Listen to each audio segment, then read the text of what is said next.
ആ Spiderman brand new ഡേയുടെ വേറൊരു അപ്ഡേറ്റ് ഇപ്പോൾ വന്നിരിക്കുന്നത് വെച്ച് കഴിഞ്ഞാൽ സ്ട്രേഞ്ചർ തിങ്സ് കാസ്റ്റിനെ എങ്ങനെ കൊണ്ടുവരണം മാതിരി നമുക്ക് തോന്നുന്നുണ്ട്.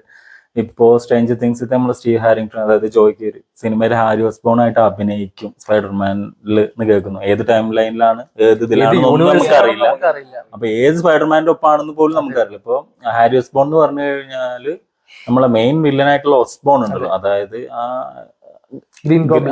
ആയിട്ട് അഭിനയിച്ച ആളെ മകന്റെ ക്യാരക്ടറാണ് ഈ ഹാരി ഓസ്ബോൺ എന്നുള്ളത്. അപ്പോ അത് സ്പൈഡർമാന്റെ പീറ്റർ പാർക്കർ ഒരു ഫ്രണ്ട് ആയിട്ടുള്ള ആളാണ് ശരിക്കും. പക്ഷെ നമ്മൾ കണ്ട സ്പൈഡർമാൻ 3 വില്ലനാവണ തരത്തിലേക്ക് വരെ പോയി. അതേമാതിരി അമേസിംഗ് സ്പൈഡർമാൻ 2 വില്ലനായിട്ടും ഉണ്ടായിരുന്നു. ഈ യൂണിവേഴ്സിലാണെങ്കിൽ ഓസ്ബോൺ ഫാമിലിയേ ഇല്ല. അപ്പൊ ഇനി വേറെ യൂണിവേഴ്സ് ഇപ്പോഴും നമുക്ക് ഐഡിയ ഇല്ല. അവനെ കണ്ടു കഴിഞ്ഞാൽ നമ്മൾ അതെ, അതെന്തായാലും വരട്ടെ, സർപ്രൈസ് ആയിരുന്നു നമുക്ക് എന്തായാലും.